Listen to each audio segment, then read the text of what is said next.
വീണിടത്ത് കടന്നു ഉരുളാതെ വേഗം എഴുന്നേറ്റ് പോകലാണ് കാസിമി ഏറ്റവും ഉചിതമായ മാർഗം. വീണത് വിദ്യയാക്കാൻ സാധിക്കും വിധമുള്ള വിഡ്ഢിത്തമല്ല കഴിഞ്ഞ ദിവസം വൈറലായി പോയ താങ്കളുടെ ആ ക്ലിപ്പിൽ പറഞ്ഞു വെച്ചിട്ടുള്ളത്. സമുദായത്തെ ബാധിക്കുന്ന ഇസ്ലാമിക വിശ്വാസികളുടെ ആരാധനയെ അപകടപ്പെടുത്തും വിധമുള്ള ഒരു വിഡ്ഢിത്തമാണ് താങ്കൾ പറഞ്ഞത് എന്നതുകൊണ്ട് പണ്ഡിതന്മാർ അതിനെ തിരുത്തിത്തരാൻ ശ്രമിച്ചിട്ടുണ്ട്. എന്നാൽ ജമാഅത്തെ ഇസ്ലാമിയുടെ വെട്ടുകിളികളെ പോലെ, ഇല്യാസ് മൗലവിനെ പോലെയുള്ള അറുവഷളൻ തെറി പറയുന്ന പുരോഹിതന്മാരെ പോലെ ആ മൗദൂദി കൂട്ടങ്ങളോട് ഇഞ്ചോടിഞ്ച് പിന്തുടർന്നുകൊണ്ട് താങ്കളും താങ്കളുടെ തെറ്റു തിരുത്തി തന്ന പണ്ഡിതന്മാരെ വ്യക്തിഹത്യ നടത്തി കുതിര കയറാനുള്ള ശ്രമമാണ് ശരിക്കും നടത്തിയത്. അതിന്റെ ഭാഗമായി തന്നെയാണ് പേരോട് ഉസ്താദ് പറഞ്ഞ വിഷയങ്ങളെ ടച്ച് ചെയ്യാൻ കഴിയാത്തതിന്റെ പേരിൽ പേരോട് ഉസ്താദിനെ താങ്കൾ കുതിര കയറിയത്. ഏതായാലും ജമാഅത്തെ ഇസ്ലാമിയെ സംബന്ധിച്ചിടത്തോളം മറുപടി പറയില്ല, തെരുവിൽ ഒച്ചപ്പാടുണ്ടാക്കൂല എന്നൊക്കെ പറഞ്ഞു നടന്നിരുന്ന കക്ഷികൾക്ക് ഇപ്പോൾ സ്വന്തം പ്രസ്ഥാനത്തിന്റെ യാതൊരു ഐഡന്റിറ്റിയും പ്രകടമാകാതെ പ്രവർത്തിച്ചിരുന്ന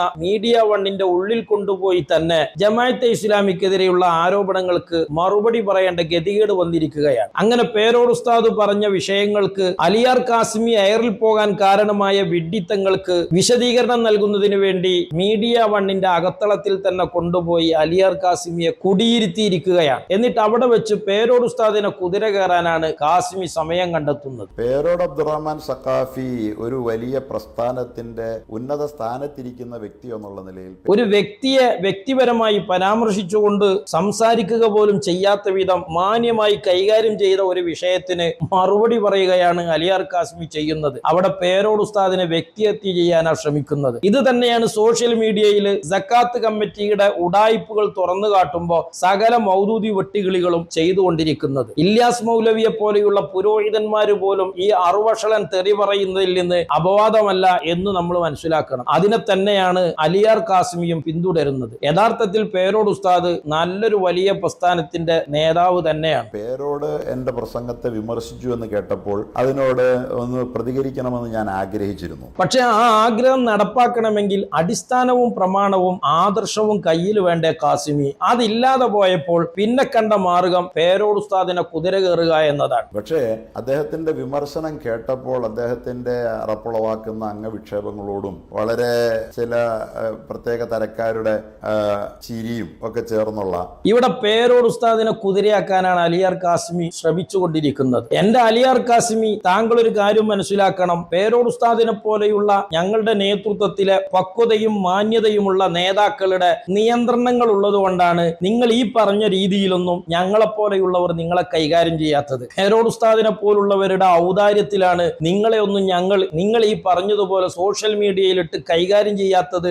ആദർശപരമായി എന്ന് നിങ്ങൾ മനസ്സിലാക്കണം. അത്രമാത്രം സമുദായത്തെ അപകടപ്പെടുത്തുന്ന ഒരു വിഡ്ഢിത്തമാണ് താങ്കൾ പറഞ്ഞു വെച്ചിട്ടുള്ളത്. അതിന് ഉത്തരം മുട്ടുമ്പോൾ പിന്നെ മൗദൂദി കുഞ്ഞാടുകളിൽ നിന്ന് ഒറ്റും വ്യത്യസ്തമല്ല എന്ന് തെളിയിക്കും വിധം താങ്കളും ഈ കൊഞ്ഞനം കുത്തുന്ന പരിപാടിക്ക് നിൽക്കുകയാണ്. പ്രതിയോഗിയുടെ വ്യക്തിത്വത്തെ, അന്തസ്സിനെ ഇടിച്ചു താഴ്ത്തുന്ന തരത്തിലുള്ള അദ്ദേഹത്തിന്റെ ഇസ്ലാമികമോ മാനുഷികമോ അല്ലാത്ത ഒരു പ്രഭാഷണ ശൈലിയുടെ ഉടമയാണെന്ന് പണ്ട് എനിക്ക് അറിയാമായിരുന്നു. ആ ശൈലി പ്രായമായപ്പോഴെങ്കിലും മാറിയിട്ടുണ്ടാകുമെന്ന് ഞാൻ കരുതിയെടുത്ത് അലിയാർ കാസിമിയുടെ പേര് പോലും പേരോട് ഉസ്താദ് പ്രസംഗത്തിൽ ടച്ച് ചെയ്തിട്ടില്ല. ഇനി പേര് ടച്ച് ചെയ്താൽ പോലും താങ്കളുടെ വ്യക്തിത്വത്തെ ഹനിക്കും വിധമുള്ള ഒരു പരാമർശവും പേരോട് ഉസ്താദ് നടത്തിയിട്ടുമില്ല. പിന്നെ താങ്കൾ പറഞ്ഞു വെച്ച വിഡ്ഢിത്തം അത് വിഡ്ഢിത്തമാണ് എന്നല്ലാതെ പറയാൻ പറ്റുമോ അലിയാർ കാസിമി? താങ്കൾ ചിലപ്പോൾ ഒരു അഖിലേന്ത്യാ സംഘടനയുടെ ആനത്തല വലുപ്പത്തിലുള്ള നേതാവൊക്കെ ആയിരിക്കാം എന്ന് കരുതി വിഡ്ഢിത്തം പറഞ്ഞാൽ അത് വിഡ്ഢിത്തം തന്നെയല്ലേ? അങ്ങനെ വിഡ്ഢിത്തം താങ്കൾ പറഞ്ഞു എന്ന് പറയുമ്പോഴേക്ക് താങ്കൾ ഈ പറഞ്ഞ കോലത്തിലൊന്നൊരു സംസാരമാവൂല. അത് പറയേണ്ട ബാധ്യതയാണ് നിർവഹിച്ചത്. അദ്ദേഹം ഒട്ടും മാറുകയല്ല, പഴയതിനേക്കാൾ അദ്ദേഹം ഇപ്പോഴും അതേ നിലവാരത്തിൽ തുടരുകയാണ് എന്ന് തിരിച്ചറിഞ്ഞതോടുകൂടി അതേ നിലവാരത്തിൽ മറുപടി പറയുന്നത് എന്റെ ഇതുവരെയുള്ള സമീപനങ്ങൾക്ക് ചേരുന്നതല്ല എന്നുള്ളത് കൊണ്ട് അതിന് ഞാൻ മറുപടി പറയാൻ ഉദ്ദേശിക്കുന്നില്ല. ഓക്കെ കാസിമി, അതിന് നിങ്ങൾ മറുപടി പറയണ്ട. പക്ഷെ സമുദായത്തോട് നിങ്ങളൊന്ന് മറുപടി പറഞ്ഞു കൊടുക്ക്. സംഘടിതമായി നിർവഹിക്കുന്ന സുന്നത്ത് നിസ്കാരങ്ങൾ ഇസ്ലാമിലില്ലേ? സംഘടിതമായി അല്ലാതെ നിർവഹിക്കുന്ന ഫർളുകൾ ഇസ്ലാമിലില്ലേ? ജമാഅത്തെ ഇസ്ലാമിയും മുജാഹിദുകളും ഇവിടെ നടത്തിക്കൊണ്ടിരിക്കുന്ന സക്കാത്ത് കമ്മിറ്റി കർമ്മശാസ്ത്രപരമായി കൃത്യമാണ് എന്ന് താങ്കൾ അവകാശപ്പെടുന്ന സുന്നത്ത് ജമാഅത്തിന്റെ അടിത്തറയിൽ നിന്നുകൊണ്ട് തെളിയിക്കാൻ താങ്കൾക്ക് സാധിക്കുമോ? ഇതിനൊക്കെ ഒരു വിശദീകരണം സമുദായത്തോട് പറഞ്ഞു കൊടുക്കൂ കാസിമി. പകരം അതിന് പേരോട് ഉസ്താദിനെ കുതിര കയറിയിട്ട് കാര്യമുണ്ടോ? സബ്സ്റ്റാൻഡേർഡായി ആളുകൾ പ്രതികരിക്കുമ്പോൾ ഒന്നുകിൽ ഇസ്ലാമിക മര്യാദ പ്രതികരണങ്ങളിൽ വേണം, അല്ലെങ്കിൽ മാനുഷിക മര്യാദയെങ്കിലും വേണം. താങ്കളോട് മാനുഷിക മര്യാദ പരിഗണിച്ച്, ഇസ്ലാമിക മര്യാദ പരിഗണിച്ച് താങ്കൾ പറഞ്ഞ വിഡ്ഢിത്തമല്ല എന്നായിരുന്നു പേരോട് ഉസ്താദ് പറയേണ്ടിയിരുന്നത്. അപ്പറഞ്ഞത് വിഡ്ഢിത്തമാണ് വിഡിത്തമാണ് എന്ന് സലക്ഷ്യം സംസാരിച്ചു എന്നതല്ലാതെ താങ്കളെ വ്യക്തിപരമായി പരാമർശിക്കുക പോലും ചെയ്യാതെ പിന്നെ എങ്ങനെയാണ് താങ്കളുടെ മാനം ഇടിഞ്ഞു പോകുന്നത്, മാനുഷികത ഇടിഞ്ഞു പോകുന്നത്? അങ്ങനത്തെ ഒരു സംഭവം ഉണ്ടായിട്ടില്ല. ഉത്തരം മുട്ടുമ്പോ താങ്കൾ കൊഞ്ഞനം കുത്തുകയാണ്. പ്രതിയോഗിയെ ആശയപരമായി വിയോജിക്കുന്ന പ്രതിയോഗിയുടെ അന്തസ് ഇടിച്ചു താഴ്ത്തി മിടുക്കനാകാൻ ശ്രമിക്കുന്ന ശൈലി ഇസ്ലാമികവുമല്ല മാനുഷികവുമല്ല. കാര്യത്തിൽ മിനിമം രാഷ്ട്രീയക്കാരെങ്കിലും കണ്ടുപിടിക്കട്ടെ. അപ്പൊ ചുരുക്കത്തില് അലിയാർ കാസിമി ഒരു വിഡിത്തം പറഞ്ഞു എന്ന് സമുദായത്തിന് ബോധ്യപ്പെട്ടാൽ അലിയാർ കാസിമിക്ക് മാനക്കേടാവുമല്ലോ. അത് വിചാരിച്ച് പണ്ഡിതന്മാർ അത് മിണ്ടാതിരിക്കണമായിരുന്നു. ഇതാണ് ഇപ്പോ ആകപ്പാടെ ജമാഅത്ത് ചാനലിൽ ചെന്നിരുന്നു കൊണ്ട് അലിയാർ കാസിമി തട്ടിവിടുന്നത്. ഇരിക്കട്ടെ, ഏതായാലും അദ്ദേഹം പറഞ്ഞ ആ വിഡിത്തത്തെ കുറിച്ച് അയാൾ എന്തൊക്കെ പരാമർശിച്ചു എന്നുകൂടി നമുക്കൊന്ന് പരിശോധിച്ചു നോക്കാം. സംഘടിത സക്കാത്ത് ഞാൻ പിന്തുണയ്ക്കുന്നു എന്ന് പറയുന്നതിനർത്ഥം സക്കാത്ത് സംഘടിതമായി മാത്രം നിർവഹിച്ചാലേ ശരിയാകൂ എന്ന് എനിക്ക് അഭിപ്രായമുണ്ടെന്നല്ല. അങ്ങനെ വിഷയത്തെ കോട്ടിമാട്ടൊന്നും വേണ്ട അലിയാർ കാസിമി. അങ്ങനെയാണ് താങ്കളുടെ അഭിപ്രായം എന്നൊന്നും ഇവിടെ ആരും പറഞ്ഞിട്ടില്ല. സക്കാത്ത് കമ്മിറ്റി നടപ്പിലാക്കുന്ന ജമാഅത്തുകൾക്കോ മുജാഹിദുകൾക്കോ പോലും അങ്ങനെ അഭിപ്രായവുമില്ല. വെള്ളിയാഴ്ച ഖുതുബ മലയാളത്തിലല്ല അറബിയിൽ ഓതിയാൽ ഖുതുബ സ്വഹീയാവൂല എന്നൊന്നും അഭിപ്രായം ഇവിടെ വഹാബിയക്കും മൗദൂദിയക്കും ഇല്ലല്ലോ. എന്നിട്ടും അവർ ആ അമല് ഫസാദാക്കാൻ ഈ കുത്തിത്തിരിപ്പ് കൊണ്ടുവരുന്നില്ലേ? എന്നതുപോലെ കൊണ്ടുവന്ന സ്വാർത്ഥ താല്പര്യങ്ങൾ നടപ്പിലാക്കാൻ സൃഷ്ടിച്ചെടുത്ത ഒരു ഉടായിപ്പാണ് ആ സക്കാത്ത് കമ്മിറ്റി. അത്രേ ഇവിടെ പറയുന്നുള്ളൂ. ഇസ്ലാമിന്റെ അടിസ്ഥാന സ്തംഭങ്ങളെന്ന് വിശേഷിപ്പിക്കപ്പെടുന്ന 4 കർമ്മ പരിപാടികളുണ്ട്. ആ 4 കർമ്മ പരിപാടികൾക്കും 4 സ്വഭാവമുണ്ട്, രീതികളുണ്ട്. ആ 4 പരിപാടികൾക്കും വ്യത്യസ്തമായ സ്വഭാവങ്ങളും രീതികളും ഒക്കെയാണ് അലിയാർ കാസിമി അള്ളാഹു താല നിശ്ചയിച്ചിട്ടുള്ളത്. നിസ്കാരം പോലെയല്ല നോമ്പ്, നോമ്പ് പോലെയല്ല ഹജ്ജ്, എല്ലാത്തിനും വ്യത്യസ്തമായ രീതികളുണ്ട് എന്നതുപോലെ സക്കാത്തിനുമുണ്ട് പ്രാക്ടിക്കലാക്കാൻ വ്യത്യസ്തമായ നിലപാടുകൾ. നമസ്കാരം, സക്കാത്ത്, നോമ്പ്, ഹജ്ജ്. ഇതിൽ നിസ്കാരം ജമാഅത്തായി നിർവഹിക്കുക എന്നത് ഫർള് കിഫയും, എന്നാൽ നിസ്കാരം ഓരോ വ്യക്തിയും നിർവഹിക്കുക എന്നത് ഫർള് ഐനുമാണ്. അപ്പൊ ഈ നിസ്കാരത്തിന്റെ രീതി ഒന്ന് വേറെയാണ്. എന്നാൽ ഇത് കഴിഞ്ഞു പറഞ്ഞ നോമ്പ്, ആ നോമ്പിനെ സംബന്ധിച്ചിടത്തോളം അത് ഓരോ വ്യക്തിയും വ്യക്തിപരമായി തന്നെ നിർവഹിക്കേണ്ടതാണ്. ജമാഅത്തായി നിർവഹിക്കുക എന്നൊരു പരിപാടി അതിലില്ല. ഹജ്ജും അങ്ങനെ തന്നെ ഒരു വ്യക്തിക്ക് വ്യക്തിപരമായി നിർബന്ധമാകുന്നതാണ് ഒരർത്ഥത്തിൽ പറഞ്ഞാൽ. ഈ 4 കാര്യങ്ങളിലും പൊതുവായി നിരീക്ഷിക്കുമ്പോൾ ഒരു സംഘടിത സ്വഭാവമുണ്ട് എന്നാണ് ഞാൻ ആ വിഷയത്തിൽ പറഞ്ഞത്. എന്ത് സംഘടിത സ്വഭാവമാണ് ഈ 4 ആരാധനകൾക്കും ഉള്ളത്? എന്താണ് അലിയാർ കാസിമി നോമ്പിന്റെ സംഘടിതമായ സ്വഭാവം? കൊല്ലത്തിൽ റമളാൻ എന്ന് പറയുന്ന ഒരു മാസത്തിൽ എല്ലാവരും കൂടി അത് നിർവഹിക്കുന്നു എന്നതാണോ? എങ്കിൽ അതുപോലെ സക്കാത്ത് നിർവഹിക്കാൻ കഴിയുമോ എന്നാണ് സമുദായം താങ്കളോട് ചോദിക്കുന്നത്. ലോകത്തുള്ള എല്ലാ മുസ്ലിമീങ്ങൾക്കും പോകട്ടെ, കേരളത്തിലെ എല്ലാ മുസ്ലിമീങ്ങൾക്കും പോട്ടെ, ഒരു പഞ്ചായത്തിലെ എല്ലാ മുസ്ലിമീങ്ങൾക്കും അല്ലെങ്കിൽ ഒരു മഹല്ലത്തിലെ എല്ലാ മുസ്ലിമീങ്ങൾക്കും അവരിൽ നിന്നുള്ള സമ്പന്നർക്ക് ഒരേ സമയത്ത് റമളാൻ പോലെ ളുഹർ നിസ്കരിക്കുന്നത് പോലെ കൃത്യമായ ഒരു ടൈമിലാണോ സക്കാത്ത് നിർബന്ധമാകുക? എല്ലാവരും അങ്ങനെ ഒരു സമയത്ത് തന്നെയാണോ ഇത് കൊടുത്തു വീട്ടേണ്ടത്? വീണ്ടും വീണ്ടും കിടന്നുരുണ്ട് വിഡ്ഢിത്തത്തിൽ പുരണ്ട് എന്തിനാണ് ഈ വിഡ്ഢി വേഷം കെട്ടുന്നത് അലിയാർ കാസിമി? നമസ്കാരം സംഘടിതമായി ജമാഅത്തായിട്ട് നിർവഹിക്കുന്നു. അതാണ്, നിസ്കാരം സംഘടിതമായി ജമാഅത്തായി നിസ്കരിക്കും. അതൊരർത്ഥത്തിൽ ഫർള് കിഫയാണ്. എന്നാൽ 10 ആളുകൾ നിസ്കരിച്ചത് കൊണ്ട് മറ്റുള്ളവർ അതിൽ നിന്ന് ഒഴിവാകുകയില്ല. വ്യക്തിപരമായി ഓരോരുത്തരും ഫർള് നിസ്കാരങ്ങൾ നിർവഹിച്ചേ പറ്റൂ. അതുപോലെ തന്നെ നോമ്പ് ലോക മുസ്ലിമീങ്ങൾ ഒരു പ്രത്യേക മാസത്തിൽ തന്നെ സംഘടിതമായി തന്നെ നിർവഹിക്കുന്നു. എങ്കിൽ ഇങ്ങനെ സംഘടിതമായി നിർവഹിക്കാൻ സക്കാത്ത് പറ്റുമോ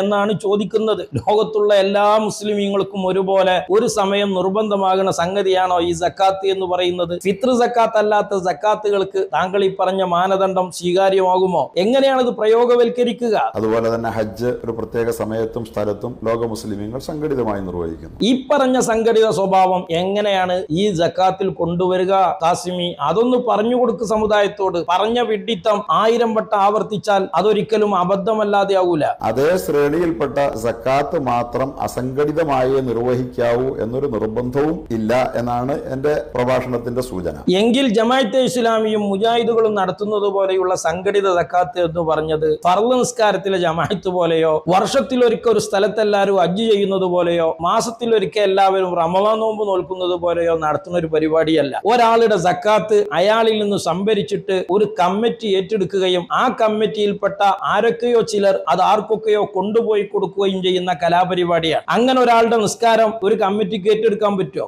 എന്തൊരു വിഡ്ഢിത്താണ് ഈ പറയുന്നത്. ഈ 4 ഇബാദത്തുകൾക്കും വ്യത്യസ്ത രീതികളും സ്വഭാവങ്ങളും ഉള്ളതുപോലെ സക്കാത്ത് എന്ന് പറയുന്ന ഇബാദത്തിനും അതിൻ്റെതായ രീതിയും സ്വഭാവങ്ങളും ഉണ്ട്. അതനുസരിച്ചാണ് പ്രവർത്തിക്കേണ്ടത്. അല്ലാതെ എന്റെ പദത്തിൽ ഒരു പക്ഷേ അതേ അനുവദിക്കപ്പെട്ടിട്ടുള്ളൂ എന്നൊരു പദം കടന്നു വന്നത് വേണമെങ്കിൽ ദുരുപയോഗിക്കപ്പെടാം. അത് ദുരുപയോഗമൊന്നുമല്ല, അത് താങ്കൾ പറഞ്ഞ ശുദ്ധമായ വിഡ്ഢിത്തം തന്നെയാണ്. അങ്ങനെ നിർവഹിക്കാവൂ എന്ന് പറയുന്നത് പമ്പര വിഡ്ഢിത്തമാണ്. ആ വിഡ്ഢിത്തത്തെ ന്യായീകരിക്കാൻ മറ്റു ചില വിഡ്ഢിത്തം കൂടി താങ്കൾ പറഞ്ഞു കൂട്ടിയിട്ടുണ്ട്. സംഘടിതമായി നിർവഹിക്കുന്ന ഒരു സുന്നത്തുമില്ല എന്നതാണ് താങ്കൾ അതിന് പറഞ്ഞൊരു ന്യായം. അത് വിഡ്ഢിത്തമാണ്. സംഘടിതമായിട്ട് എല്ലാ ഫർളുകളും നിർവഹിക്കുന്നുള്ളൂ എന്നത് മറ്റൊരു വിഡ്ഢിത്തമാണ്. ഇങ്ങനെ കുറെ വിഡ്ഢിത്തങ്ങൾ കൂട്ടിയിട്ട് താങ്കൾ ഉണ്ടാക്കിയ ഒരു നെത്തീജയാണ് പമ്പര വിഡ്ഢിത്തമായി സോഷ്യൽ മീഡിയയിൽ സമുദായം താങ്കളെ ഏറിൽ നിർത്താൻ കാരണമായത്. പക്ഷേ അത് പ്രശ്നത്തെ അസംഘടിതമായിരിക്കണം അല്ലെങ്കിൽ സംഘടിതമായി പാടില്ല എന്ന് ശക്തമായി പറയുന്നതിനോടുള്ള ഒരു പ്രതിരോധം എന്ന നിലയിൽ ഒരു ഊന്നലിന് വേണ്ടി പറഞ്ഞത് മാത്രമാണ്. ആ ഊന്നലിന് വേണ്ടി താങ്കൾ പറഞ്ഞതൊക്കെ ശുദ്ധ വിഡ്ഢിത്തമാണ് എന്നാണ് സമുദായം താങ്കളെ ഓർമ്മപ്പെടുത്തിയത്. അത് തന്നെ താങ്കളെ ടച്ച് ചെയ്യാതെ, താങ്കളുടെ പേര് പരാമർശിക്കാതെ താങ്കൾ പറഞ്ഞ കാര്യത്തെ വിഡ്ഢിത്തമായി സമുദായത്തെ പേരോട് ഉസ്താദ് ബോധ്യപ്പെടുത്തിയത്. ഇപ്പറഞ്ഞത് വിഡ്ഢിത്തമല്ല എന്ന് പ്രമാണം വെച്ച് വിശദീകരിക്കാനാണ് താങ്കൾ മുന്നോട്ട് വരേണ്ടത്. സംഘടിതമായി മാത്രമേ സക്കാത്ത് നിർവഹിക്കാവൂ എന്ന അഭിപ്രായം എനിക്കില്ല എന്ന് മാത്രമല്ല, ഞാൻ സംഘടിതമായല്ല കാലം അത്രയും സക്കാത്ത് കൊടുത്തു വരുന്നതും. എന്റെ അമലും സ്വകാര്യമായി സക്കാത്ത് കൊടുക്കുന്ന രീതിയാണ്.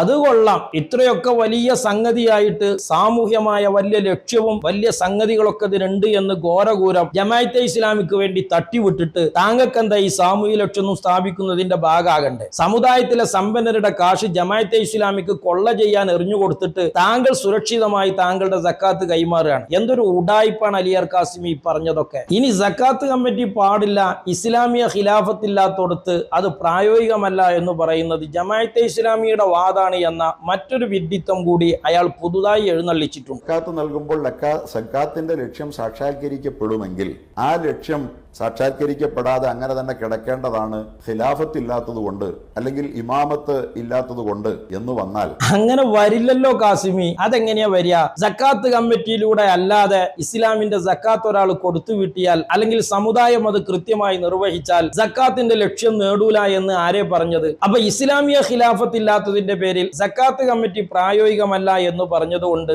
സക്കാത്തിന്റെ ലക്ഷ്യം ഇവിടെ പ്രാവർത്തികമാകാതിരിക്കൂല. അള്ളാഹുവിന്റെ റസൂൽ സക്കാത്തിലൂടെ ലക്ഷ്യം വെച്ച സാമൂഹികമായ ഒരു പ്രയോജനപരതയുണ്ട്. സംഘടിതമായി ചെയ്തുകൊണ്ട് അതിലാണ് ഗുണമെന്ന് കാട്ടിത്തന്നു. ഇസ്ലാമിയ ഖിലാഫത്തുള്ളിടത്ത് അങ്ങനെയാണ് ഗുണകരം. അതില്ലാത്തിടത്ത് മുഅയ്യനായ ഒരു വ്യക്തിയെ ഏൽപ്പിക്കുകയോ താൻ തന്നെ നിർവഹിക്കുകയോ ചെയ്യലാണ് അതിന്റെ ഇസ്ലാമികമായ വിധി. ഈ രീതിയിലൊക്കെ ഇത് ചെയ്താലും സക്കാത്തിന്റെ ലക്ഷ്യം സാർത്ഥകമാവുക തന്നെ ചെയ്യും. ആ ലക്ഷ്യം ഖിലാഫത്ത് ഇല്ലാത്തടത്ത് സാക്ഷാത്കരിക്കപ്പെടുകയില്ല. അത്രയും ഭാഗം അള്ളാഹുവിന്റെ റസൂല് ലക്ഷ്യം വെച്ച ലക്ഷ്യം സാക്ഷാത്കരിക്കപ്പെടുകയില്ല, ഇസ്ലാമിക ഭരണം ഇല്ലെങ്കിൽ എന്ന് പറയുക എന്ന് പറഞ്ഞാൽ അത് ജമാഅത്തെ ഇസ്ലാമിയുടെ വാദത്തെ ബലം നൽകുന്ന വാദമല്ലേ? അതെങ്ങനെയാ അലിയാർ കാസിമി? ജമാഅത്തെ ഇസ്ലാമിയുടെ വാദം ഇസ്ലാമിയ ഖിലാഫത്ത് ഇല്ലെങ്കിൽ ഈമാൻ തന്നെ ശരിയാവൂല എന്നാണ്. എന്നാൽ ഇവിടെ സുന്നികൾ പറയുന്നത് എന്താണ്? ഇവിടെ ഒരു ഇസ്ലാമിയ ഖിലാഫത്ത് ഇല്ലെങ്കിലും സക്കാത്തിന്റെ ലക്ഷ്യം സാർത്ഥകമാകും. പക്ഷെ അവിടെ സക്കാത്ത് നൽകേണ്ടതിന് ഇസ്ലാം വ്യത്യസ്തമായ രീതി പറഞ്ഞു തന്നിട്ടുണ്ട് എന്നാണ്. സാമൂഹ്യമായി നന്മയുള്ള ഇസ്ലാമിലെ ഒട്ടനവധി നിയമങ്ങളുണ്ട്. ആ നിയമങ്ങളൊക്കെ ഇസ്ലാമിയ ഖിലാഫത്തുള്ളിടത്ത് നടപ്പാക്കാൻ പറ്റുള്ളൂ എന്ന് പറഞ്ഞാൽ ജമാഅത്തെ ഇസ്ലാമിക്കാരാവുക. കൊന്നവനെ പകരം കൊല്ലുക എന്നത് സാമൂഹ്യമായ നന്മയുള്ള ഒരു ശിക്ഷാ നടപടിയാണ്. ഇസ്ലാമിയ ഖിലാഫത്ത് ഇല്ലാത്തിടത്ത് അത് നടത്താൻ പറ്റൂല എന്ന് പറഞ്ഞാൽ ജമാഅത്തെ ഇസ്ലാമിക്കാരാവുക. കട്ടവന്റെ കൈമുറിക്കുന്നത് ഇസ്ലാം സാമൂഹ്യമായ ഒരു നന്മ ലക്ഷ്യമിട്ടുകൊണ്ട് നിർവഹിക്കേണ്ട ശിക്ഷാവിധിയാണ്. അത് ഇസ്ലാമിയ ഖിലാഫത്ത് ഇല്ലാത്തിടത്ത് നിർവഹിക്കാൻ പറ്റൂല എന്ന് പറഞ്ഞാൽ ജമാഅത്തെ ഇസ്ലാമിക്കാരാകും. എന്താണ് ജമാഅത്തെ ഇസ്ലാമിയുടെ വാദം? എന്താണ് ജമാഅത്തെ ഇസ്ലാമിക്കെതിരെയുള്ള മുസ്ലിം സമുദായത്തിന്റെ നിലപാട്? എന്താണ് സക്കാത്ത് കമ്മിറ്റിയുടെ പ്രശ്നങ്ങൾ? ഒരു ചുക്കും അറിയാതെ മൈക്ക് കിട്ടുമ്പോ കിട്ടാവുന്ന മലയാള ഭാഷയിൽ എന്തെങ്കിലുമൊക്കെ വിളിച്ചു കൂവലാണോ അലിയാർ കാസിമി? എന്നിട്ട് ജമാഅത്തെ ഇസ്ലാമിയുടെ ചാനലിൽ ഇരുന്നു കൊണ്ട്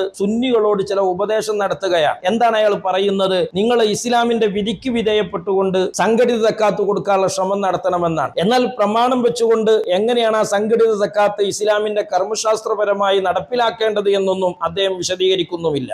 പാലിക്കപ്പെടുന്ന വിധത്തിൽ നടത്തി എന്തുകൊണ്ട് അതിനൊരു മാതൃക കാണിച്ചുകൂടാ എന്ന് സുന്നി സമൂഹം ചിന്തിക്കണമെന്നാണ് കാര്യത്തിൽ എന്റെ നിലപാട്. എങ്കിൽ എങ്ങനെയാണ് ഇസ്ലാമിന്റെ കർമ്മശാസ്ത്രത്തിന് വിധേയപ്പെട്ടുകൊണ്ട് ജമാഅത്തെ ഇസ്ലാമിയുടെയും വഹാബികളുടെയും ഒക്കെ സക്കാത്ത് കമ്മിറ്റി പോലെ ഒരു സക്കാത്ത് കമ്മിറ്റിക്ക് കീഴിൽ അത് നിർവഹിക്കേണ്ടത് എന്നുകൂടി പ്രമാണം വെച്ച് താങ്കൾ പറയണ്ടേ? ജമാഅത്തെ ഇസ്ലാമിയുടെ ചാനലിൽ നിന്നുകൊണ്ട് സക്കാത്ത് കമ്മിറ്റിയെ കുറിച്ച് താങ്കൾ പ്രതിപാദിക്കുമ്പോൾ സുന്നികൾ മുസ്ലിമീങ്ങൾക്ക് ഉപദേശം തരികയായിരുന്നില്ല ചെയ്യേണ്ടിയിരുന്നത്. മറിച്ച് ജമാഅത്തെ ഇസ്ലാമിക്കാര് അവരുടെ സക്കാത്ത് കമ്മിറ്റി മുഖേന മാധ്യമം പത്രം ഉണ്ടാക്കുന്നുണ്ട്. അതുമായി ബന്ധപ്പെട്ട മീഡിയകൾ അവർ പണം ചെലവിടുന്നുണ്ട്. അവരുടെ മദ്രസ ശമ്പളം കൊടുക്കാമെന്ന് എഴുതി വെച്ചിട്ടുണ്ട്. മുമ്പ് അമുസ്ലിമീങ്ങൾക്ക് കൊടുക്കാൻ പറ്റാത്തത് പിന്നെ അമുസ്ലിമീങ്ങൾക്ക് കൊടുക്കാമെന്ന നിലപാടിലേക്ക് മാറിയിട്ടുണ്ട്. സക്കാത്ത് കമ്മിറ്റിയിലെ ആളുകൾ സക്കാത്ത് ജോലിക്കാരാണ് എന്ന വ്യാജേന ശമ്പളം പറ്റാമെന്ന് രേഖപ്പെടുത്തിയിട്ടുണ്ട്. ഈ ജാതി സാമ്പത്തിക ക്രമക്കേടുകളൊക്കെ ചെയ്തുകൊണ്ടിരിക്കുന്ന ജമാഅത്തെ ഇസ്ലാമിയുടെ സക്കാത്ത് കമ്മിറ്റിക്കാർക്ക് ആ ചാനലിൽ ഇരുന്നു കൊണ്ട് കുറച്ച് ഉപദേശം കൊടുത്തുകൂടായിരുന്നോ?